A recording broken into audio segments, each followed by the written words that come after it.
Hello, welcome to Guide to the Unknown. I'm Kristen. I'm William. And we have a scary show here for you tonight where we're going to tell you about some things that you may not have known and hopefully entertain you in the process, scare you a little bit, keep you on the edge of your seat. And inflate those brains. That's right. Get smarter. We're going to pump them up. So, as always, every week on the show, Kristen and I do independent research into the stories behind monsters, urban legends, unexplained events around the globe. But sometimes we find something that isn't quite big enough to deserve its own episode. And when that happens, we initiate bite-sized monster madness. This week's bite-sized monster madness is a very special iteration because this time we're going to be talking about Baal. Yes. This is a little bit of a tie-in / crossover. Yes. A few weeks ago, you might remember that we both talked about the show Ghosts in the Burbs, another podcast, which I super love. And then the most recent episode of Ghosts in the Burbs had the writer / performer, host of the podcast, Liz, talking about our show, which is really, really awesome. And we were thinking that some of you guys might be new listeners from that nice promo that Liz did. So it was super nice. Yeah. So welcome to Yes. Guide to the Unknown. If this is your first, second, or third episode, thank you so much for joining us. Yeah, really. Baal is tied in because in the very early beginnings of Ghosts in the Burbs, there's a mention of Baal. I'm not going to get too far into it. I don't want to spoil anything. Right. However, Baal is evidently a demon that has shown up in various forms of media. Also, a fun crossover. Character known as Baal was the primary antagonist in season 2 of Ash vs. Evil Dead, which we talked about last week with the Necronomicon. Right. And it's kind of awesome that Baal is almost a little bit like the Necronomicon in that Just popping up in different formats. Yeah, in 2 very convenient places for us this week. I'll say. Yeah. So, because Baal popped up in both places, we figured we could give you updates on things, tell you that Ghost in the Burbs gave us an amazing shout out, and unfortunately break the news that last week we tried to help the situation with Ash vs. Evil Dead. Oh, yeah. It was announced the day that episode came out on podcast apps and stuff that the show had been canceled. Right. I had literally tweeted at Stars about 2 hours before the news broke. Somehow we did more harm than good. Evidently, it was not a good thing No. to try to shed some light on the We situation. gave them an anti-bump. Yeah, and sadly, for those of you thinking that Netflix may be the saving grace to get a 4th, perhaps even 5th season, Bruce Campbell has announced he is now retired from the role of Ash. Oh, okay. This Sunday's episode is not only the series finale of Ash vs. Evil Dead, it is the final time we will ever see Ash Williams portrayed by Bruce Campbell. Okay. I mean, that's fair. Yes. Yeah. You got it. Yeah. He bowed out gracefully. Yes, exactly. Got to give it to him. But anyway, so Baal. Right. Let's get to So this tell me Baal about guy. Baal. Yeah. He's popping up and all this stuff we Right. love. Right. Baal is just a term. It's like a title. Yeah. It means Lord. Oh, okay. Yeah. So there are a lot of deities who have been given the title of Baal over the course of history. So many that if you look at the Wikipedia page for Baal, it is one of the longest. It is insane. Really? Yeah. The reason this is mini Monster Madness is because the sort of pop culture interpretation of Baal as being a completely, evil, demonic entity is based on something like pretty specific. Oh, okay. Yeah. So if you were to look into it, you would see that Baal is considered the god of fertility, weather, rain, wind, lightning, seasons, war. He's the patron saint of sailors and seagoing merchants, and the leader of the Rephaim, which are either, depending on where you look, Rephaim are either giants or dead ancestors who reside in the netherworld. Oh, I'm sure we've bumped into them sometime. Sure we have. He's also, in some interpretations, the king of gods. Wow. But again, Baal is literally as if you say like Principal Johnston. Principal and Baal are the same. They're just a title bestowed on you. So, okay. Yeah. So Strange. it's right. Yeah. Interesting. Now here's where it gets very interesting. Yeah. Baal is spelled B-A''A''L. Mm-hmm. Kristen, I found out that Baal is actually Beelzebub. That's awesome. If anybody out there is familiar with the term Beelzebub as being a term for Satan, it appears that that term specifically comes from interpretations of Baal, called Beelzebub. Oh, wow. B-A-A-L. And then that eventually became L-Zebub. So, yeah. So wait, like who's Zebub?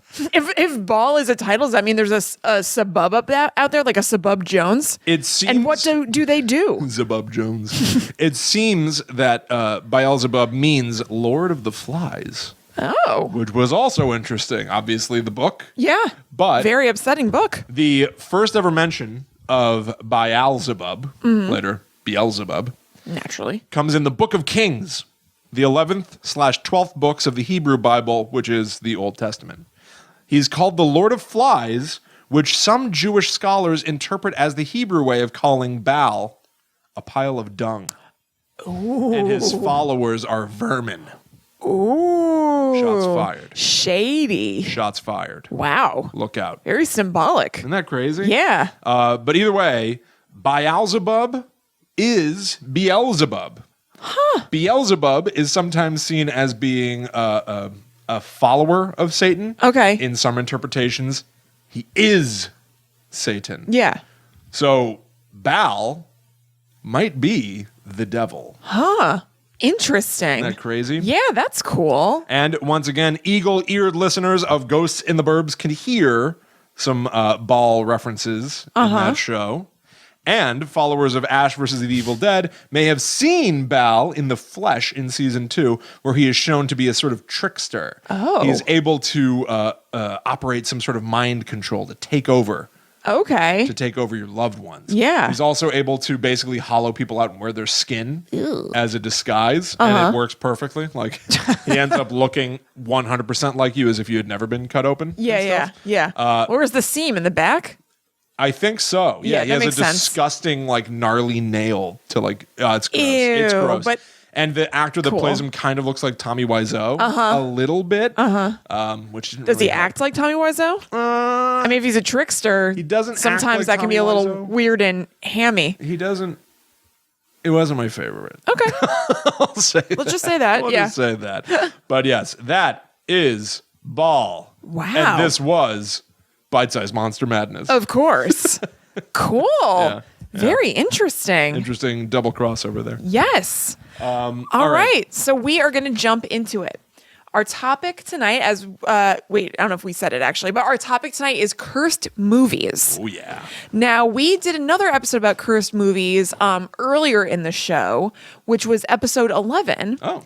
And actually, there is a little bit of a tie-in to that in my research tonight. Really? Very little. Another crossover? Very loose. Oh, You know, yeah. Crossovers at the yin-yang. Marvel's Infinity War, Avengers Infinity War opens, and people are calling that one of the biggest crossover events of all time. Well, guess what? You're watching it now. Yeah, and I'm Groot. Or listening on broadcast apps. Broadcast.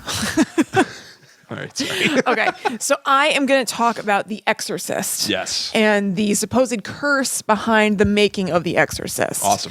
So The Exorcist came out in 1973, and it was based on the book The Exorcist by William Peter Blatty. Yes. And the movie The Exorcist was directed by William Friedkin, and William Peter Blatty wrote the screenplay for it. So it stays pretty true to what goes on in the book.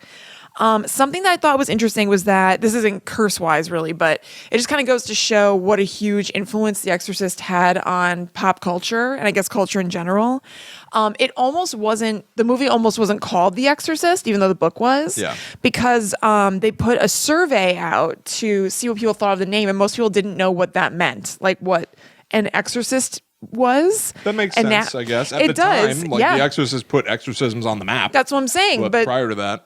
In the end, they decided to stick with it, maybe because it was the name of the book and they just wanted that connection there because the book was a humongous hit. Yeah. So it might be kind of stupid to name it something that doesn't marry it to this like smash hit book. Right. But so they called it that anyway, and it became a huge deal, and everybody knows what exorcisms are and what The Exorcist is. one of the most iconic horror movies of all time. Yeah. Like, commonly considered one of the scariest movies ever made. Yeah. What do you think about that? Are you scared by The Exorcist? This is I'm going to tell a quick story. Okay. I'll keep it fast. Yep. So I've been fascinated by horror films for like basically my whole life, I think. But I had never really seen The Exorcist until I was, let's say, 16, 17. Right. I had a friend who grew up in Poland, and she told me that American horror films are not scary. Yeah. And no matter what we would watch, she was like, who cares? This isn't scary. And then eventually I was like, well, you know what? This is supposed to be the scariest movie of all time. I'm aware of the spider walking backwards down the stairs thing. Let's try this. I've never seen it before. We watched it. I think all of the hype had built it up too much. I have a real fondness for the Exorcist movie and franchise now, but at the time, seeing it for the first time as a 17-year-old, expecting to see something so intense that it would turn my hair white. Right. The credits were rolling, and I was like, that was it? Yeah. That was what everyone was afraid of? And I turned to her to be like, what did you think? And she's like... She was like catatonic. Yeah. She was stunned. She was terrified by it. Terrified. That's amazing. I mean, make of that what you will. Know, sometimes things ping different people in different ways. There might just been something about her that really like just really hits that spot that freaks you out. Yeah, that seems like kind of innocuous to somebody else. Like me with clowns. You know what I mean? Like it's not the exact same thing, but a lot of people don't give a crap about them, and I really don't like them. I don't give a crap about clowns. Or you could say that people really love clowns because The Exorcist was the top grossing horror movie of all time until the remake of It came out this past summer and knocked off its spot. Is that right? Yes. Wow. All this time, it was still the top grossing until It. A penny wise, $1. Oh my God. Short. Wise. Short. Okay. So, again, a little backstory, a little history that I found interesting. Yeah. The book that inspired the movie was inspired by a real life exorcism that took place in 1949 in Maryland, which is where William Peter Blatty, the author, grew up. So he had heard of it, and it was a 14-year-old boy. And you can look this up. His real name is out there now, but the pseudonym they used for a long time was Roland Doe. So if you look up Roland, like DOE. Like Jane Doe. I definitely was thinking DOUGH. No. Like roll in Roland dough. and Doe. Oh yeah. Right? Yeah. Is that why? Boy. But weirdly, I wasn't thinking about money. Yeah. I was thinking about like pizza dough. Well, yeah, when I realized which I think is very telling about my values. Well, when I realized that you thought it was dough like that, that's also what I thought of. It didn't occur to me for 1 second that it would be like money dough. Rolling dough. Rogers Twins doing it again. So if you want to Google Roland Doe, DOE exorcism, you'll find out stuff about it. But so he did a bunch of research into it and everything, and it was like this kid got exorcised over a period of time because he was doing a bunch of exorcisty stuff like in the movie. Yeah. And there was an incident one time where he was strapped down to bed and he got free and he slashed a priest's arm. Whoa. And so it was just kind of this notorious story. And William Peter Blatty heard about it and did research. And the family just requested that he change the sex of the person to a girl so it can tie back to them less. Okay. So that's why he made Reagan McNeil a girl instead of a guy.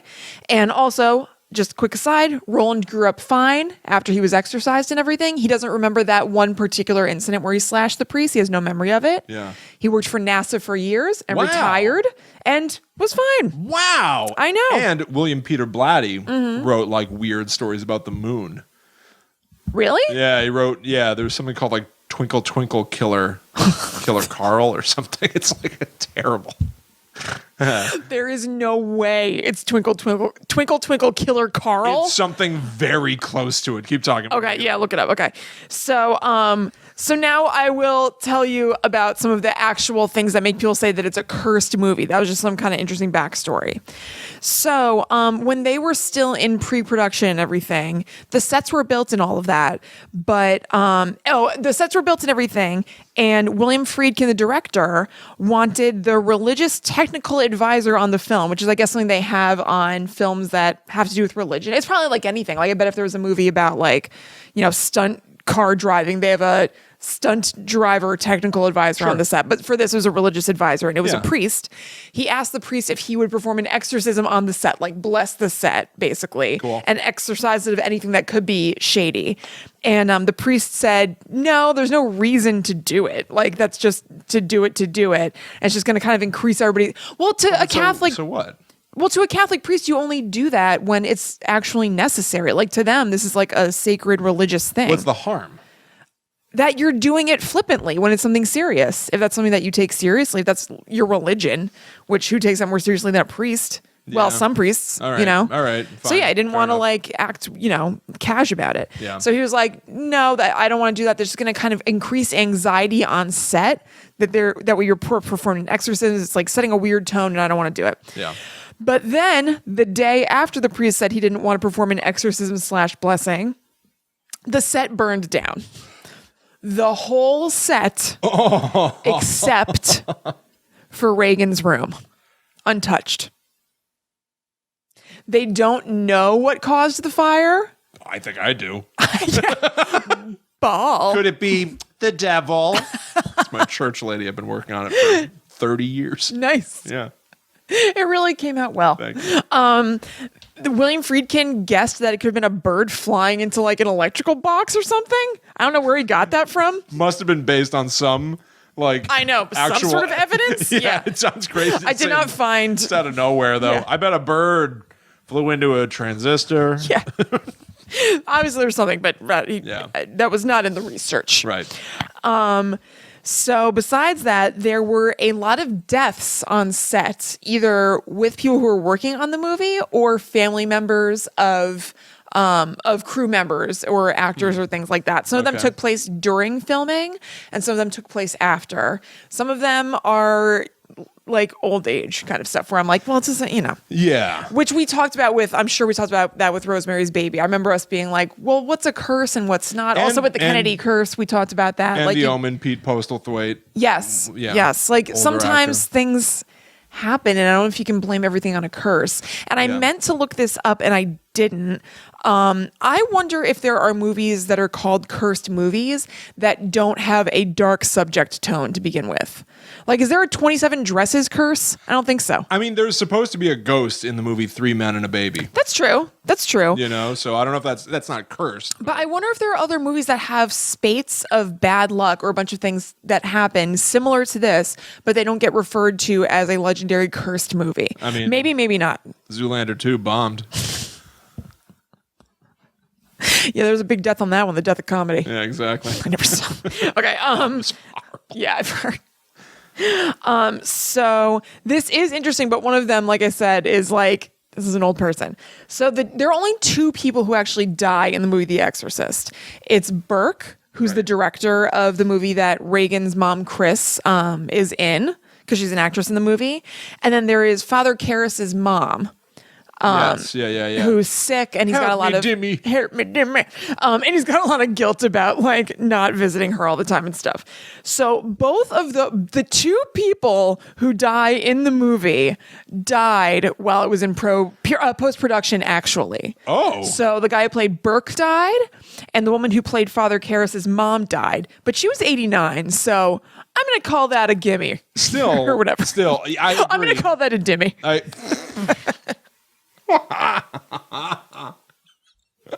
Still, though, two people die in the movie. Those two same people. Yes, it is weird. The It is. actor and actress died in real life. Yes. Crazy. That is very strange. Yeah. It really is. But really, the fact that she was 89 kind of like takes a little bit of that away from me. Yeah, I know. Linda Blair's grandma, I wrote, come on. That sounds like she just wants to be in on it. Yeah, my grandma died. All right, fine. Like So I guess you're in on the curse too. That time that I lost that pie eating contest, but threw such a fit that they gave me a prize. Like just being like, but this happened too, and people are eventually like, all right, fine, it's part of the curse. I guess we gotta give it to you. Fine. The guy who played Father Marin, who's the older priest who comes in to like really do the heavy hitting. Yeah. He didn't die. But his brother died on his first day of filming. Oh. Also weird. Yeah. Jason Miller, who played Father Karras, during filming, his son was almost killed when a motorcycle hit him in a freak accident. He had like a toddler son, and a motorcycle hit him. Oh. And he lived, thank God. But weird. And then some crew members, a night watchman, a special effects expert, and one of the cameramen's newborns all died either like pre-production, during filming, or post-production. Yeah. So Ellen Burstyn, who plays Chris McNeil, Reagan's mom, has talked about the curse before, and she says that 9 people died in that span of time. Okay. So that number doesn't add up to 9. But there might be others that they're not really publicizing. That she just didn't go into it, basically. There were also there was bad luck on set in the form of injuries that were really bad and that are lasting to this day. Ellen Burstyn hurt her back really badly. I think I know about I think this. you do. Yeah. So during the scene where there's no need to really say it, but she walks in to Reagan's room when she's possessed and doing a very, very famous graphic scene. Yeah. It's very upsetting. I think that's the most upsetting part of the movie. Oh yeah, 100%. I mean, even just having how old was Linda Blair? 10? 14. She was 14? Yeah. Having her say those things and do those things, I feel like is very troublesome. There are conflicting reports about what she did do and didn't do and said and everything. I think she literally did that scene physically. But you know how there was like a voice actress who I'll talk about in a second? Okay, so I'll just say what the scene is. It's just gross, so I don't really feel like saying it, but whatever. Yeah. There's a scene in The Exorcist where Chris McNeil hears noises from upstairs and she goes upstairs and her daughter Reagan is standing on the bed, like calling it masturbating isn't quite right. Yeah. Violently stabbing herself with the crucifix, basically. And more to it, but that. And what was I going to say? Oh, but so there are some parts of The Exorcist when it's like that really crazy voice. It's more toward the end where it's like a really low, rough, demony voice. Yeah. Where that isn't Linda Blair's voice. It's another voice actress's voice. But then also there was a woman who was a stand-in for Linda Blair who ended up wanting a lot of credit for things. Yeah. But they said that she really only accounts for like hardly anything in the movie, so it wouldn't be any big scene like that. It's just like little kinds of things. So anyway, during that scene when Chris McNeil runs into the room because she hears noises coming from upstairs, there's a part where Reagan does something, or her kind of like devilish psychic energy flings Chris McNeil back. And the way that they did that was it was a real practical stunt effect. They basically like tied a rig around what's her name, Ellen Burstyn, to pull her back so it looked like she was really like propelled back. Yeah. And they did it too hard. So somebody yanked her back and she landed on her coccyx, which is like your tailbone basically, and really hurt it. And it hurt it hurt even when she was getting yanked and then she fell. And they used that real take in the film. So like her reaction and everything is genuine because she really hurt herself. Yeah. And that's like a back injury that she has to this day. That's crazy. Which sucks. Yeah. And Linda Blair also has a back injury from the same kind of thing. It happened later in the film when she was like in the throes of possession where her face is all crazy and that kind of stuff. And she's supposed to kind of fling off the bed. And the rig that was pulling her broke in some way. And so I don't know exactly what happened, but she hurt her back. And that is also an enduring injury to this day. Wow. I know, it's just horrible. Yeah. So this isn't an injury or anything, but a weird thing happened to the guy who played Father Karras on set. Somebody came up to him when he was outside eating lunch and he was reading some scenes for the day. And he was approached by a Jesuit. Is it Jesuit? Jesuit, right? Jesuit priest. The priest handed him a medallion of the Blessed Virgin and told Miller, "Reveal the devil for the trickster that he is. He will seek retribution against you, or he will even try to stop what you are trying to do to unmask him." Ooh. Which is a lot of words. I don't totally understand what that means. How do you remember all that? That's a good question. You know what I mean? Somebody says something he's like an that actor. to me. Yeah. He's in the business of memorization. I have an eidetic memory. I memorize things on the spot. Yes. I just memorized what I just said. Can you believe that? Would you believe that? Also, that guy is Jason Patrick's dad. Did you know that? Who's Jason Patrick? From Speed 2 Cruise Control. Well, I can't believe it. And probably other things, I would imagine. Can't believe it. Yeah, somebody comes up to me, says something like that, and then later I try to tell you the story. I'm like, hey, he said something. He said something to me. He said something weird. Anytime I'm either too excited or nervous or anything, I essentially black out. I can't remember what somebody said to me. I would just be like, somebody said something weird. Now I have this medal. 100%. So other kind of cursey stuff was that this was during pre-production mostly. Crew members said they saw objects moving of their own volition. And most notably, because it happened over and over again to the same object, there was a phone that they used to communicate between the set and the production house, which I find very kind of like charming in early 70s. Like it was like a special like bat phone basically that they would talk directly to the production team with. And apparently the receiver of that would raise and then lift. Raise and then lift. Cool. And apparently there was one time that Peter Blatty said that he saw it. He was sitting next to it and it just raised and lifted. Yeah. Very weird. Very weird. Quite strange. Also, this, basically anything that's weird or bad having to do with the movie gets lumped into a curse thing. Of course. So there is a scene in the movie where there is a real life killer in the movie.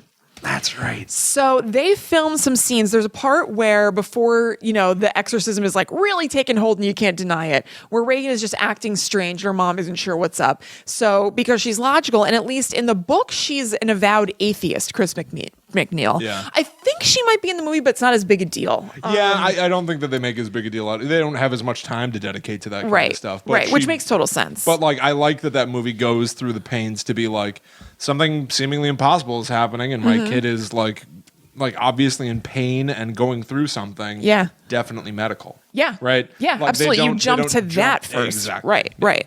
So there's a scene where she goes to get an x-ray and they went to an actual hospital to do that and everything. And they basically just lumped in an x-ray tech who was working there to do that. So it's just a brief scene. It's just this guy kind of in the background. I don't even think he has a line or anything. But later on, in 1979, he was arrested and convicted for the murder of a man named Addison Vaylor. And he had met him on the kind of gay underground club scene in New York because it was the 70s and that was kind of... It was a big scene back then, basically. Yeah. Separately, there was a book called Cruising about a bunch of killings in the gay underground club scene in New York in the 60s. And William Friedkin had heard of this book and he was interested in optioning it. So he went to talk to... Oh, no, and also I might be getting mixed up a little bit. This guy... Paul Bateson, who was in the movie, who was convicted of killing that guy, he wasn't convicted for it, but when he was in custody, he dropped hints that he had to do with all these murders in the 60s that Cruising was based on. Yeah. So William Friedkin, I guess, in his research and starting to look into adapting Cruising into a movie, which he did, heard this about Paul Bateson, who, oh my God, weirdly, he was in The Exorcist. Yeah. So he went to talk to him in jail to kind of get his perspective on things and get in his mind for making the movie Cruising, which he did make. It's a movie with Al Pacino.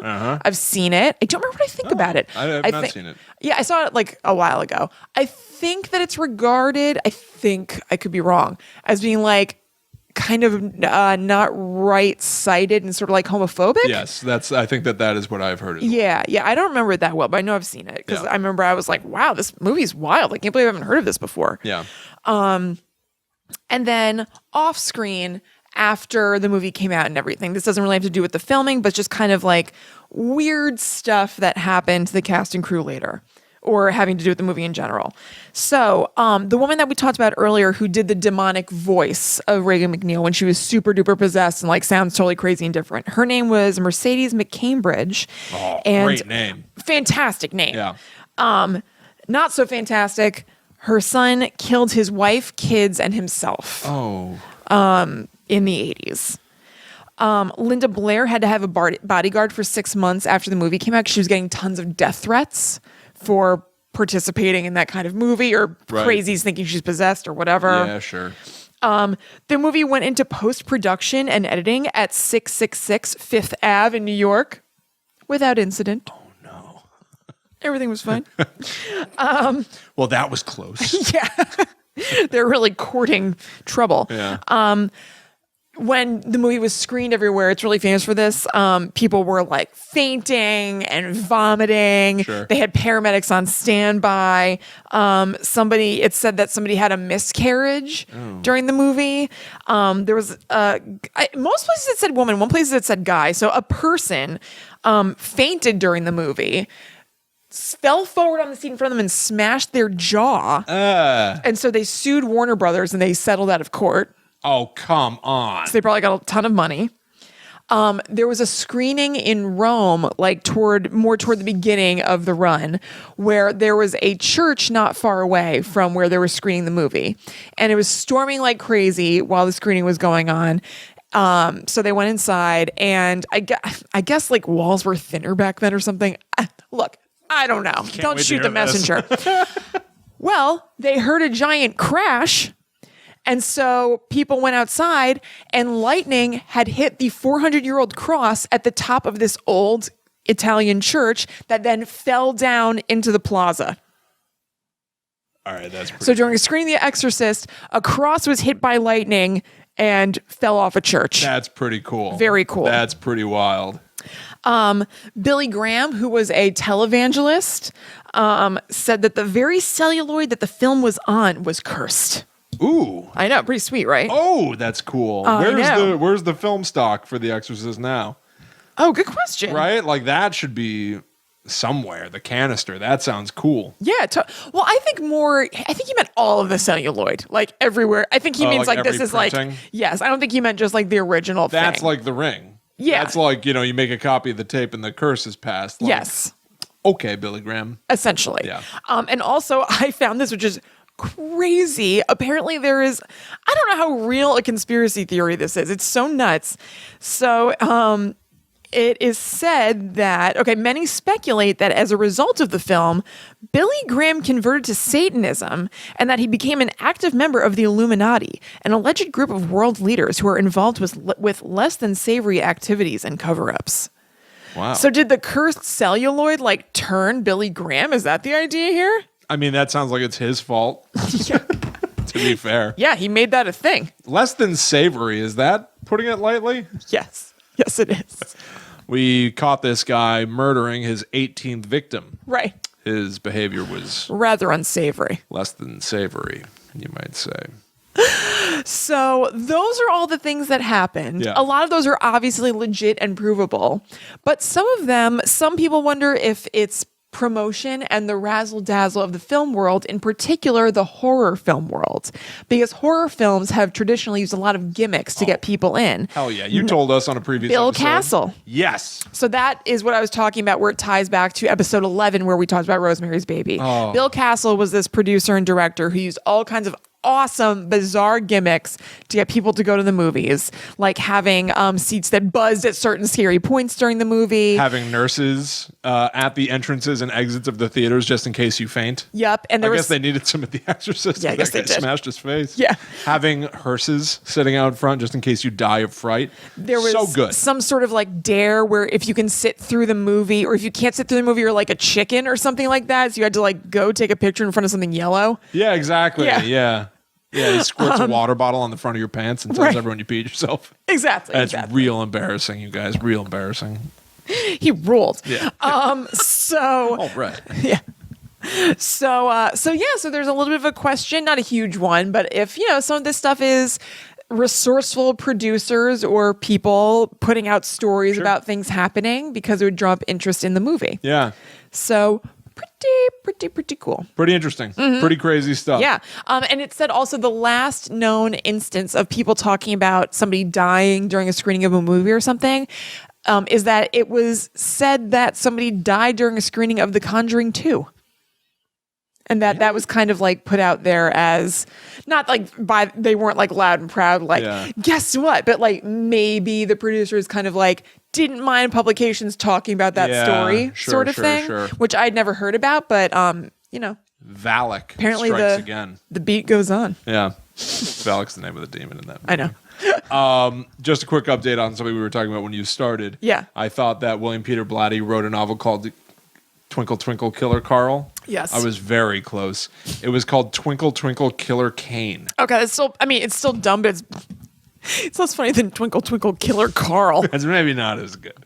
But Twinkle Twinkle Killer Kane Yes, no, it's silly. is pretty bad. Yeah, it is. He later republished it as The Ninth Configuration. That's better. Much better. Yeah. Much better.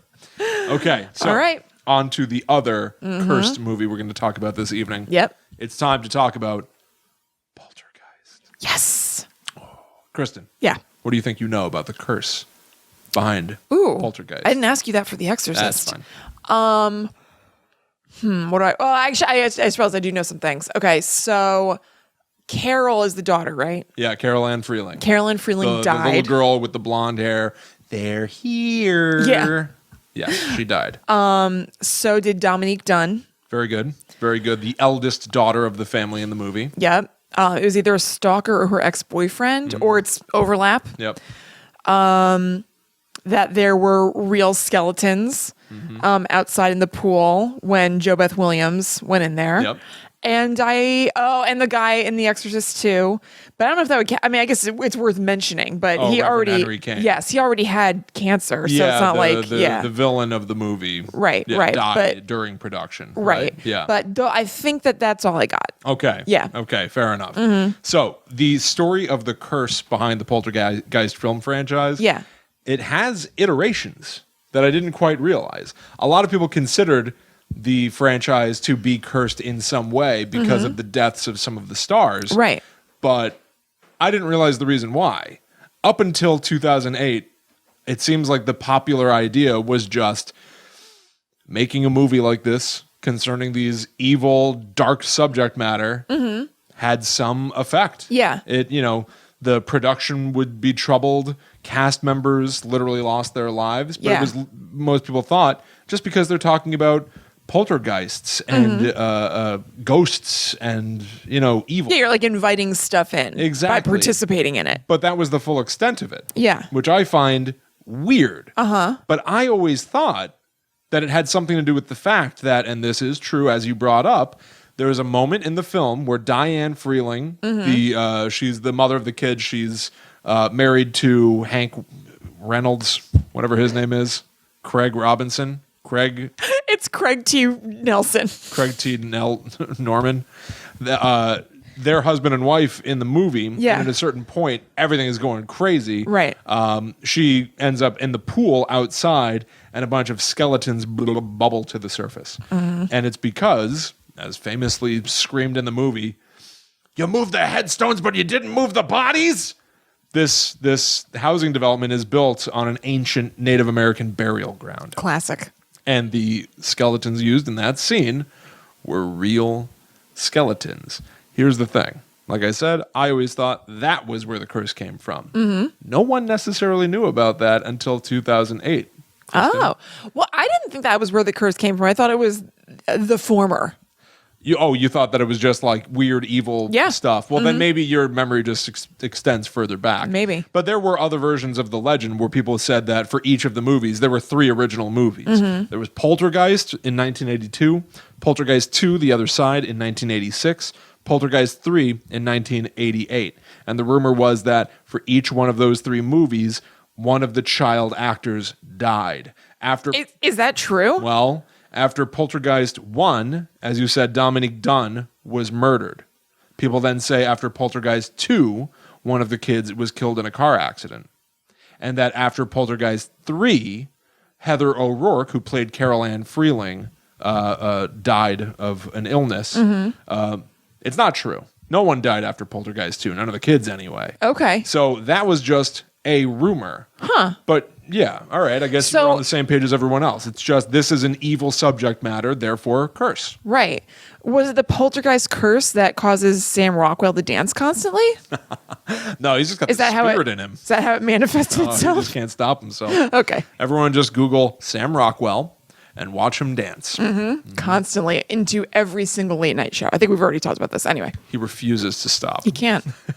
Anyway, here's when the story behind the curse pivoted to they used real bodies on the set, because I think that's a pretty natural reason to blame a movie curse. It completely is. the I movie- just thought it was a bit and bob. Sure. Okay, fair enough. But like within the movie, all of the supernatural activity comes out of the fact that there are these bodies buried under the ground, that this housing development is in a cemetery, basically. So it's a logical extension that by using real bodies of real people in the movie, similar deal. The movie is cursed.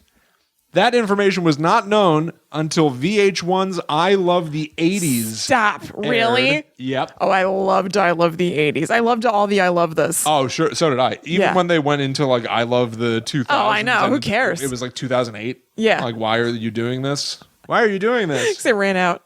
But so on that show, on I Love the 80s on VH1, Jo Beth Williams, who played Diane Freeling, said she had believed the bodies weren't real either, but it turned out they were real. Now, I went and I watched it. You can find it on YouTube. Obviously, it's toward the end of the episode because it's probably one of the juicier bits. Yeah. They spend almost no time on it, which I find stunning. We'll have to move on to Godfrey making some sort of observation It's true. about Mac's headroom. Yeah. Doesn't that seem perfect? Godfrey. I saw Chris Titus talking about like Pepsi or something. Wow. We were all watching this. It was a hit. We loved it. Loved it. So she said, oh, and then this was later confirmed. Yes, the skeletons were real, confirmed assistant prop master Bruce Casson. They came from Carolina Biological. This was an organization that would sell real human skeletons, usually to medical schools. Makes sense. God, really like Herman Mudgett? H.H. Holmes. Mudgett. He says replica skeletons did not exist, as far as I remember, at that time. They're now common. Yeah, I don't know. I don't know if I buy that. They had to have made movies where there were skeletons in them before 1988. I'm not buying what you're selling, Casson. No way. Nice Take it try. elsewhere. Yeah. As for the curse, this filming wasn't any different than any other production I was a part of. You mean while it was happening? Yeah, exactly. God. Disgusting. That's so crazy. Yeah. Prop Master Bates. What's the guy that Norman Bates is based on?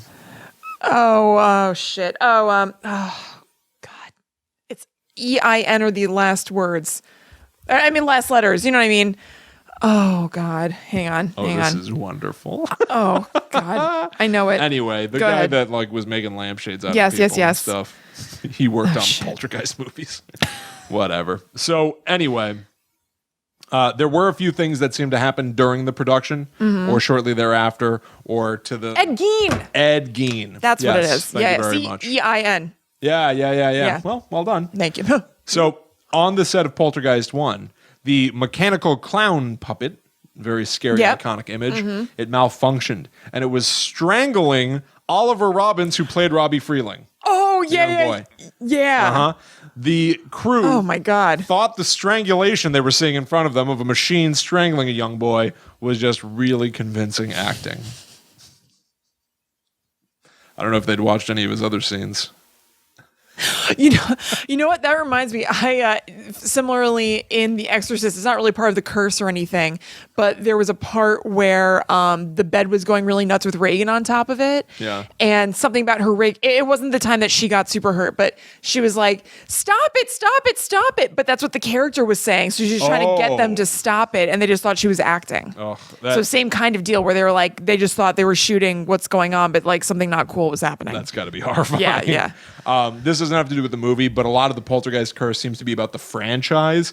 Even having said that, this seems pretty fringe, but it's one of the few parts of the Poltergeist curse that appears to like actually be in line with Poltergeist activity as we know it.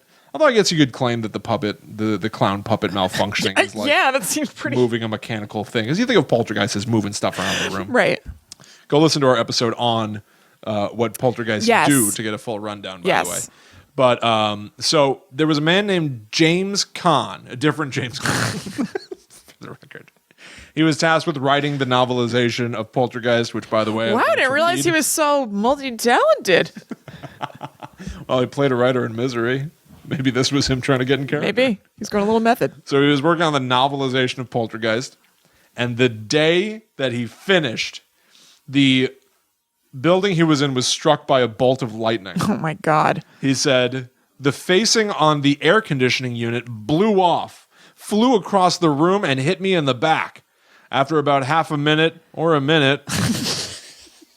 You can tell this is a direct quote. This just makes it more authentic. Yeah. The lights flickered and went on. And then all the video games in the room started playing themselves. Oh my God. I don't know what kind of building he was in. I guess he was working on that book in an arcade. Maybe he's probably home. I guess, yeah. Maybe. Yeah. It's weird wait, that they all wouldn't have said the he was home, though. But also all the how many video games do you have in your room? I don't know. Okay, I don't know where he was. I'd like it if the new God of War would start playing itself. That game is hard. Anyway.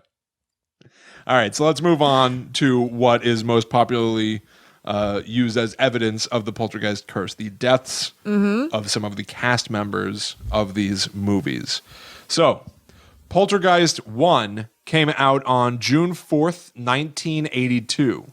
Dominique Dunn, who played the eldest daughter, Dana Freeling, was killed November 4th, or slightly earlier, 4 days prior to that, like November 1st, 1982. She was 22 years old. She was strangled by her former boyfriend, John Thomas Sweeney, who was a chef at a trendy LA restaurant.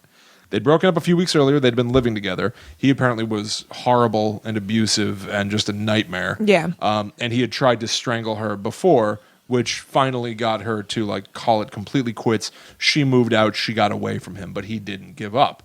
On Halloween night, so just a few days before her death, he carved a chocolate mask of her face and had it delivered to her house. What?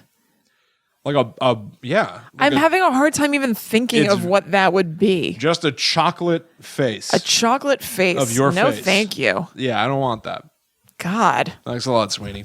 Oh. Take it elsewhere. Seriously. They got into some sort of an argument. I'll bet. Well, yeah. And he ended up strangling her and leaving her for dead in the driveway. It was later determined that he had strangled her for something like 4 to 6 minutes. Oh my God. Which is insane. Yeah, I hope she lost conscious early. God, I was like very confused by what you were saying. I thought you were going to be like, I hope she's okay. Yeah, me too. Yeah. I was trying to figure out a way to pivot out of that. Anyway, she died 4 days later in the hospital. She was going in and out of a coma.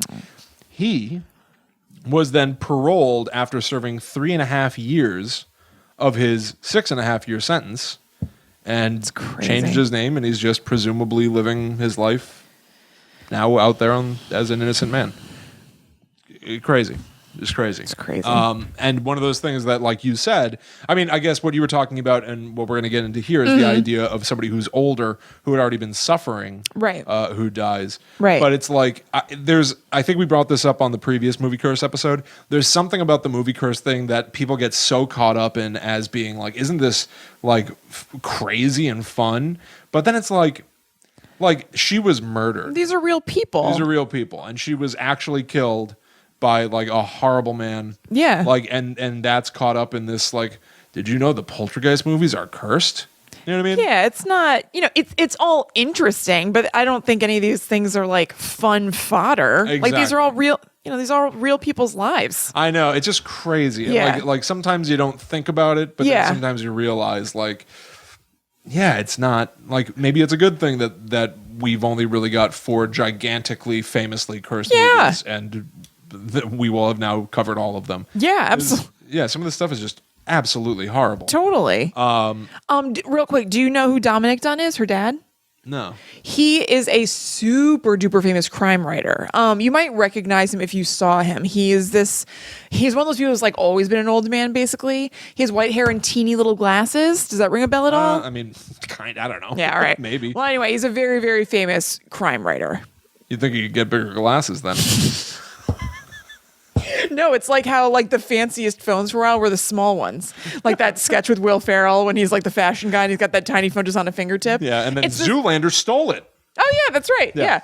But it's the same with glasses among the literary set. The smaller the glasses, the smarter the man. Yeah, I guess so. Yeah. On like a lot of TV shows, there's the A plot that's happening, but then there's the B plot. And it's like, oh, Joey's trying to land this part in a play. Yeah. While Ross and Rachel are breaking up, whatever. Right. I feel like this episode's about movie curses, but there's a distinct B plot about how much I despise Zoolander. Yeah, you're right. It's coming up. Keeps going up. Stunning. Anyway. Simply stunning. Our next stop on the Poltergeist Curse Tour is an older person. This is Julian Beck, who played the evil Reverend Henry Kane in Poltergeist 2, The Other Side. One of the most terrifying performances on film. Complete. We talked about it on the show before. Yeah. It's completely freaky. Yeah. Also, Twinkle Twinkle Killer Kane. I know. Isn't that kind of weird? William Peter Blatty's Yeah. Twinkle Killer Kane. And here we've got Reverend Henry Kane. Yeah. But, I'm going to call out again just because I think it's awesome. He's walking around. They retcon. They say that like the ghost in the first movie was Reverend Henry Kane. He doesn't appear as a person until the second movie, though. He's out watching Carol Ann Freeling like do stuff with her mom at a store or whatever, and then he follows them home. And it's raining outside, and he's wearing one of those wide-brimmed like reverend hats, like an old Quaker, like a Quaker old man. Yes. If he's as scary as Chucky Finster believes he is. And he's going like, I just wanted to talk to your beautiful daughter. He's got a very unsettling high voice. Yeah, and Craig T. Nelson's appropriately being like, yeah, I think no. I don't think so, buddy. And he goes, you're gonna die in there. You're all gonna die. Truly, Poltergeist 2, The Other Side is not a great movie. That scene alone makes it a must watch. I completely agree. It One of the scariest things I've ever seen. So freaky. Yeah. Now, here's some of the crazy truth behind that moment. The actor Julian Beck had been fighting cancer for 18 months at the time of his death. This covers the entire time that he would have been filming on Poltergeist. Right. He dies during production. They're unable to finish shooting his scenes, so they end up having to write this whole thing about a tequila worm, and it turns into a goopy monster. It's so weird. It's fine. What are you gonna do? Yeah. Anyway. Maybe something that's not that. I know. Yeah. But I mean, you can't cut him out of the movie either. He's No. so God, amazing. no. But I just feel like there's gotta be something in between cutting out and goopy tequila worm monster. There's nothing. No. It goes right from A to B. That's all we got. What are our choices? We either scrap the film, or I'm telling you, ridiculous. We do the thing. We're not doing the worm, George. We're doing it. George gets his way. It's gonna kill. Yeah, and it didn't. Yeah. So Julian Beck had like been acting for a long time, which is what helps the way that I've always thought about this performance, because it's one thing to be a person and be like, you know what, like I'm an actor, I'm going to do my job. It's another thing to kind of be working on a film and be like, let's use this illness because it makes you look gaunt and scary. Right. You know what I mean? Right. Mm-hmm. And like it's one of those things that it's like there's a line. It's hard to say they've crossed it, because in the moment I'm sure that everybody was on the same page. That's the thing, you can't know. Maybe the person who has whatever is being used that you could see as being exploitative is like, look, these are the reality. cards. This is what I'm dealt. Yes. I have them. I can do something with them. Like you can't know. Like I mean, the log lady in Twin Peaks season 3. Yeah. She was sick.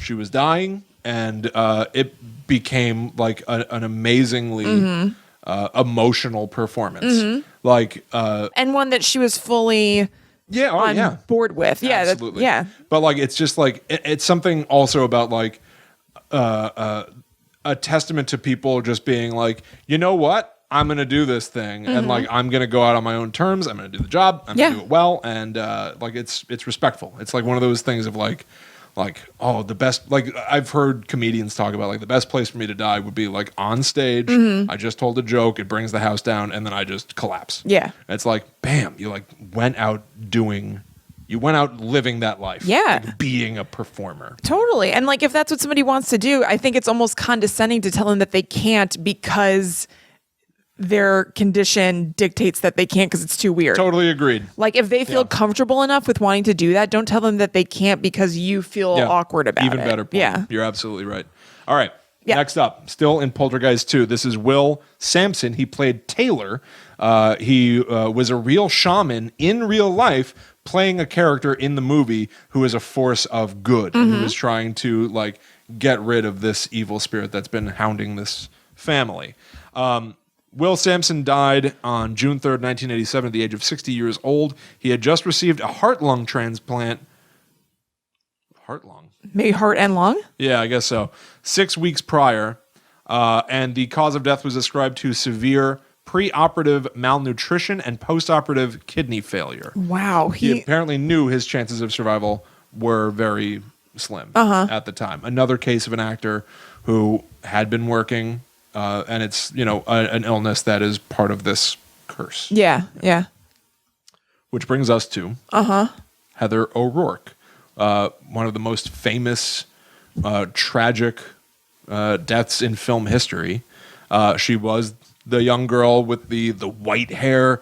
You've seen the image of her sitting in front of the family television on the living room floor, putting her hand on the glass, staticky screen. She's the subject of the Poltergeist trilogy. In the first movie, she's dragged through the television and disappears. In the second film, she's being hounded by the Reverend Henry Kane. And then in the third movie, she moves with her aunt and uncle to a high-rise apartment building.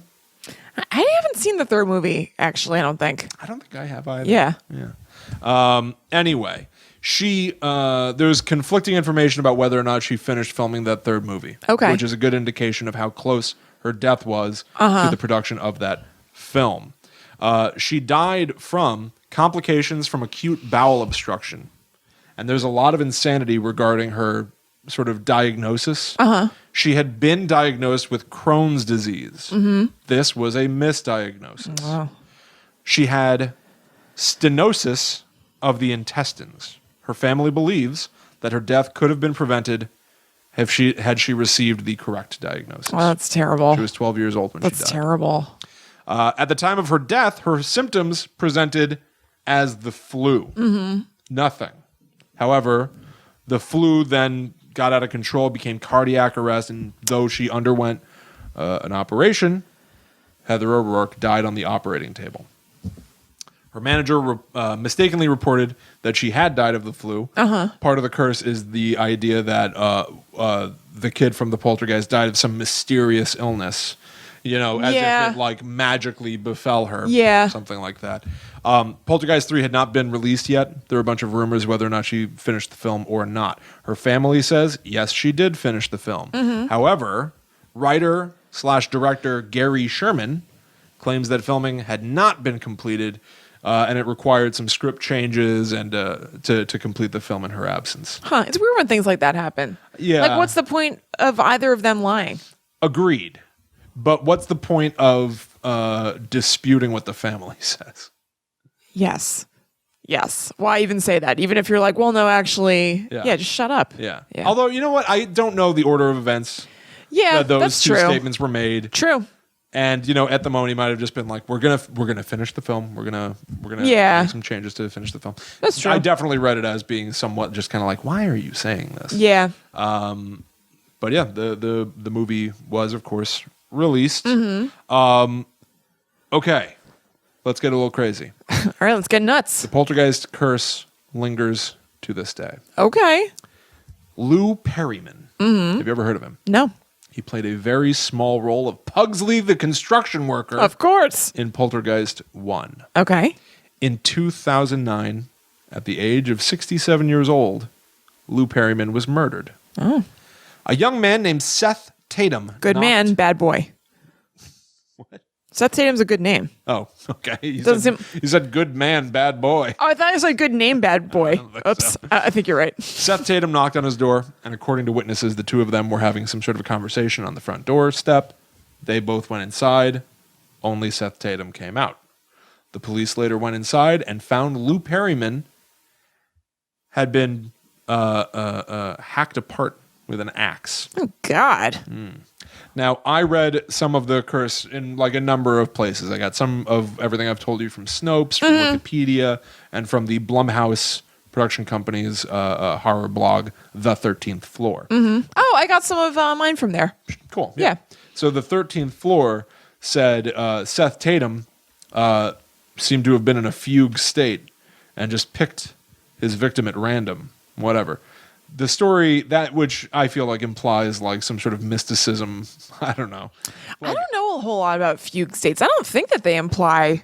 No, I think literally they don't, but I felt like the way it was written in the article was making it seem as if this was some sort of It was like what was tying it going into the on. curse Yeah. kind of. Gotcha. Yeah, a little bit. Yeah. And I don't feel like that website is usually as sensationalist as that, but that was the vibe I got from it. Yeah. However, I looked into it a little bit more. Seth Tatum had a bunch of issues with substance abuse and mental illness. He had not been taking his meds for a month. Ugh. He had just attacked his mother's ex-boyfriend and fled. And With the axe? Like, was it like right before, you mean? Or no, okay. I don't think so. Yeah. And ended up 2 miles away seeing this man, Lou Perryman, deciding maybe I can befriend this guy and steal his car. And I guess he felt the way to do that was to kill him. Oof. Yeah. But so that is now one of the more recent additions to the Poltergeist Interesting. curse, but not the last. Interesting. Because as we all know, Poltergeist was remade That's right. in the year 2015 with, what's his name? Sam Rockwell. Sam Rockwell. It was released May 22nd, 2015. Director Gil Keenan Of course. said he hoped the Poltergeist curse would be rebooted. I don't know if you want to say that. I don't think so. He wrote, "My family's lucky number is 13. We kind of have this reverse psychology where we search for the greatest chance of something supernaturally stacked against us. And so by searching for it, we're protected. It's demented." Okay. He may have gotten his wish. This is from 13th floor. See? Like, Yeah. Keenan reports inexplicable equipment failure on the set and says the curse followed him away from the filming. "The house that I rented during filming was straight up legit haunted by a female spirit dressed in black. She definitely was there. It didn't follow me back to Los Angeles, but it followed me from the set back to where I was sleeping during filming." Chilling. I got real scared when I Yeah. I don't know. read that and said that. I don't know about that. I'm so scared right now. That's to me. It's either true, sure, Yeah. Uh-huh. an instance of using the curse's notoriety to drum up a little publicity, or that thing of if you're looking for something, then it's everywhere. But then the other flip side of that is that if you're looking for something, that perhaps you are open to those things, so you will actually see them. I guess that's probably true. To me, it feels like the Bill Castle showmanship, but just done halfway. Yes. Just be like, oh, Yeah. and also I saw a ghost Right. on the set, and then I still saw it. Right. It's just weak sauce smell-o-vision. Yeah. Oh, yes. Weak sauce smell-o-vision. Mm-hmm. Now, that movie grossed almost $100 million from a budget of $35 million. Now, that sounds pretty impressive. Yes. But also, it got a 32% on Rotten Tomatoes. Well. And most of the reviews, even worse than being like, this sucks. Yeah. They were like, I forgot I saw it. right after I yeah, saw it's not it. great. That's way worse than Yeah. if it's a bad movie, I think. Yeah, I do too. I haven't seen it. I haven't either. I remember people really being like, blasphemous to remake this movie. I didn't really feel that way. I just was like, I remember wanting to see it, but not like being like jumping out of my skin to see it. no, yeah, Yeah. absolutely not. I would see it. Yeah. But, Yeah, no thank you. Yeah. No, thank you. And so the Poltergeist film franchise appears to be dead for now. for now. We'll see if it I ever wonder returns. if they would ever consider doing a TV show version of the Poltergeist the way that they've done with The Exorcist. I could see that happening. There's a lot of Me too. insane stuff that happens in that first movie that Right. you could spend a little more time on that stuff. I feel like you totally could. Yeah, drag it out a little bit. Yeah. Sure. I would not be mad at that. I wouldn't be mad at that, especially because Ash versus Evil Dead Mm-hmm. was sort of just like insane, like pedal to the metal, let's do everything we possibly can. Yeah. Even in I'm not going to spoil anything, but in the most recent episode, they did something that I was like, that's stupid. But then 15 seconds later, something else crazy was happening, and I almost forgot about the thing I didn't like. There's just so much being thrown at the wall. If you don't like something, well, guess what? Here are a million more things. You're probably going to like one of them. It just does not stop. And I feel like Poltergeist is like that. Yeah. That first movie, there's just crazy. A guy peels his own face off, and they were using a rope to go to the other side, and there's that underwater ghost. And it's That's just a crazy movie. I don't know what's going on. There's so much happening. There's so much going on that I feel like if you did that in a TV series and you don't try to make it grounded and real and moody, you go for it. Yeah. That could be really exciting and fun. But it's weird. Even with all that crazy stuff, I actually do think of Poltergeist as being somewhat grounded.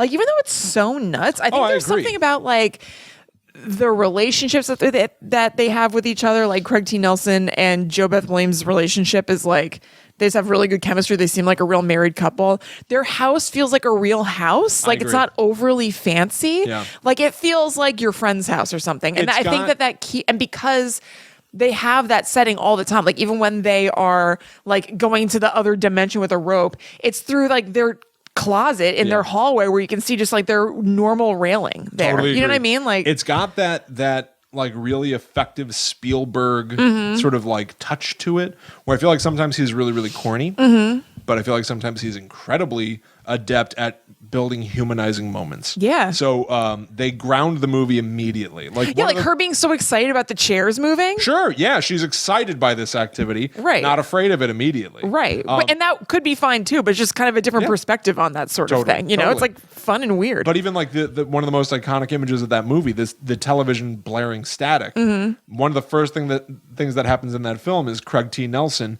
is watching TV and the channel starts changing on its own. And we're wired to be ready for a horror movie. So we're thinking, what the HE double hockey sticks is this now? And it turns out that the houses are so close together, he and his neighbors, their remote controls work each other's TVs. Right. And so then you get this weird bickering moment where they're arguing and they're fighting over what channel they're going to watch. And it just feels sort of folksy and like peaceful. Yeah. Then you've got his son who's afraid of everything, and there's a storm coming, and they have a quiet moment where Craig T. Nelson is going, no, here's what you do. Listen for the thunder, and then you count. 1, 2, 3. And then the lightning strikes and goes, that means that it's 300 miles away.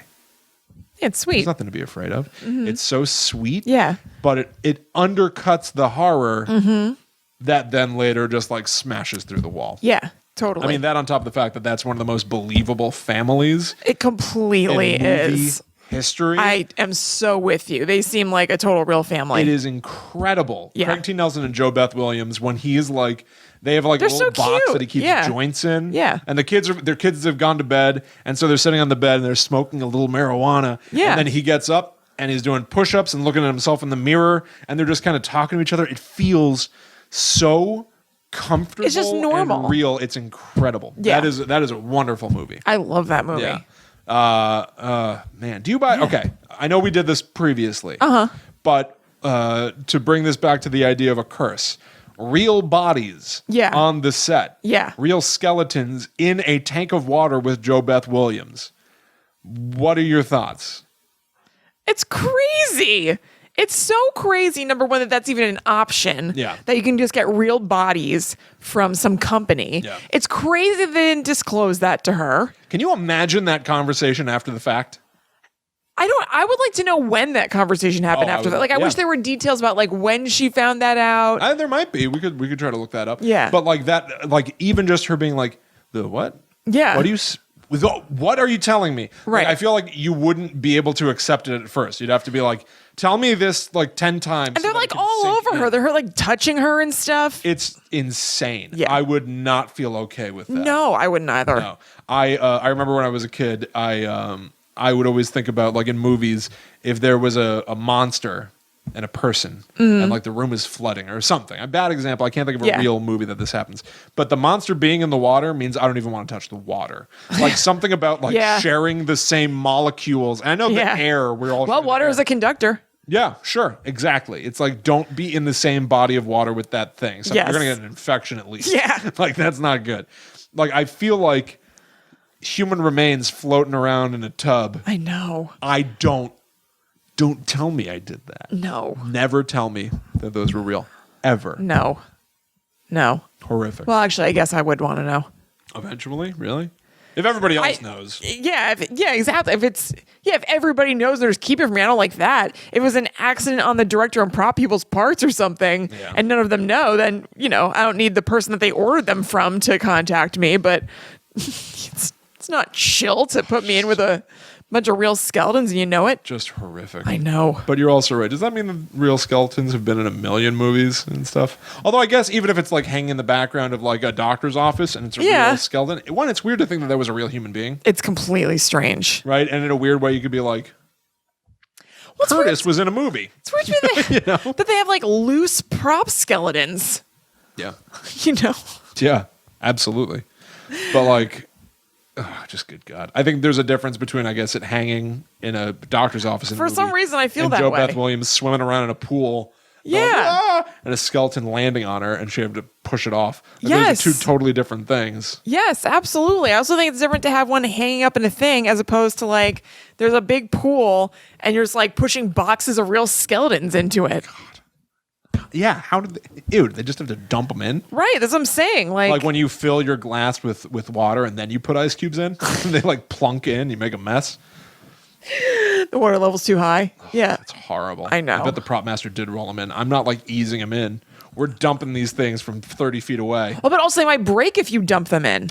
Damn it. You need to, well, no, you can roll them in. I don't think you can drop them in. It can't be like you're opening a thing of Skittles and shaking them in there. Yeah, I guess so. Yeah. Be Maybe careful. it's like the end of Batman Returns when Danny DeVito slides into the water with all those penguins walking on either side of him. They just kind of march these bodies down into the water from the shallow end. It's probably like that. Probably definitely like that. Yeah. All right, everybody. All right, guys. I think that's it Yep. for this week's episode of Guide to the Unknown. That's right. Thank you for joining us. If you'd like to keep tabs on us throughout the week, you can follow us everywhere at GTTU Pod. So on Facebook, Instagram, Twitter, follow us there. You can join our secret Facebook group if you search for Guides the Unknown Podcast in Facebook. And you can also look up our Patreon if you'd like to donate to us to thank us for doing these shows. Yes, it is patreon.com/GTTU pod. Or if you're just in the app, look up Guide to the Unknown. Yep. That'll do the same thing. I will say about the social media aspect, as of this recording, one of the most recent things that I saw that Kristen posted, Kristen runs all the Guide to the Unknown social media. You posted about a mannequin in a storefront that some people believe may be an embalmed real corpse. That is Wearing so, like wedding dresses and stuff. Yeah, it is so nuts. It is one of the craziest things. There are pictures. Everybody follow at GTTU pod. Yeah. It was stunning and frightening. It's not impossible that'll be a future subject. Sometimes I mine subjects for the show based on sure. what I found on social media. That is a crazy story. But yeah, just to let you know, like that's the kind of like yeah. Kristen's crushing it. We should Thank be you. your like terror news source. Yeah. Yeah, you can also give us reviews on iTunes. We have a bunch of nice iTunes reviews recently, by the really? way. Yes, thank you guys so much. I really appreciate it. I gotta take a look at those. Yeah. But yeah, we would really appreciate it if you would give us a 5-star review Yep. on iTunes. It really helps out with like the search kind of yeah, stuff. no, really. I was like thrilled to see that. Yeah. Thank you so much. But more than that, if you want to help out the show, by spreading the word, Yes. You help new people find us, which helps this show grow and stay going. Yeah, and what we mean by grow is that more people listen to us, more people are in on the conversation and posting cool stuff in our Facebook group that if you join, you get to see. Yeah. Maybe we get to do cool new projects and things like that because hopefully more people means more Patreon donors and that allows Will and I to expand the kind of stuff we do. So I feel like, when people say that it helps the show grow, everybody likes the idea of that, but it's kind of amorphous. You're Yeah. like, well, I like these people. I want to help them grow, but what True. does that mean? Yeah. Like, that's what that means. We might be able to do cool, different kinds of projects in this scary realm if Yeah. you tell friends about it. And I think one of the things that we're going to try to do very soon, we're going to try to do a sort of mini episode where we highlight some of the stuff that our amazing community has sent our way. We've got stories from people of real paranormal experiences. Right. And that they're like longer form stories. So they're a little bit too long just throw in the beginning of the show. So we're going to do them in a mini episode so Yeah. they can get their due because they're really cool. Exactly. Like we have such an awesome It's like, really sweet. listener base. It's amazing. It's awesome. I've got a new Ghostface figure that's on my shelf yes. because of a certain listener. Thank you very much, Andy. Yes. Thank you, Andy. My tummy is full of chocolate because of Andy. Still. Wow. What do you mean still? It's still in there? Well, Oh. I have a slow digestive system, William. Say no more. Anyway, you can also follow us individually on social media. Yep. I'm at Chillin' Kristen on Instagram and Twitter. I am at Haunted Sponge. So we will see you next week for another terrifying episode of Guide to the Unknown. But until that time comes, we must travel.